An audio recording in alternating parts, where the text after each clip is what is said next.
मेरा नाम डॉक्टर ऋषि कुमार है। मैं केंद्रीय कपास अनुसंधान संस्थान क्षेत्रीय स्टेशन सिरसा में प्रधान वैज्ञानिक कीट विज्ञान में कार्य करता हूं। और आज मैं आपको इस बार 2023 में जो कपास की फसल में गुलाबी सुंडी का जो अधिक प्रकोप देखने को मिला, उसके कुछ मुख्य कारणों पर प्रकाश डालना चाहता हूं। आप सभी को पता है कि कपास की फसल की चुगाई के बाद जो गुलाबी सुंडी है वो या तो कपास की लकड़ियों के ढेर में जिंदा रहती है या घरों में या जिनिंग मिल में जो कपास या बिनोला जो भंडारित किया गया है उसके अंदर जिंदा रहती है। जैसा कि आप सभी को पता है कि हम बिजाई के पश्चात जो कपास की लकड़ियों का ढेर होता है उसमें ये सुंडियाँ जो बंद टिंडे हैं जो हमने चुगाई नहीं किए और किसानों ने छोड़ दिए, उसमें सुंडी की अवस्था में विद्यमान रहती है।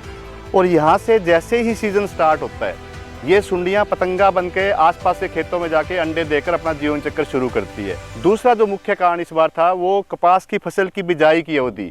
इस बार ये देखने में आया कि किसानों ने कपास की फसल की बिजाई 1 अप्रैल से लेकर 10 जून तक की है।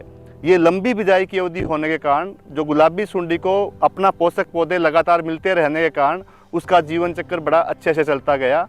तीसरा जो मुख्य कारण ये था कि इस बार की सीजन में जून और जुलाई के महीने में अच्छी बरसात का होना, अच्छी बरसात के कारण कपास की फसल की बढ़वार अच्छी हुई और अच्छी बढ़वार के कारण ही जो फसल के अंदर जो कीटनाशकों के छिड़काव का कार्य है वो अच्छे से नहीं हो पाया। एक और मुख्य कारण ये था कि जो कपास की फसल में बिजाई के पश्चात जो सुंडियों का निरीक्षण करना वो एक बहुत ज़रूरी मुद्दा था।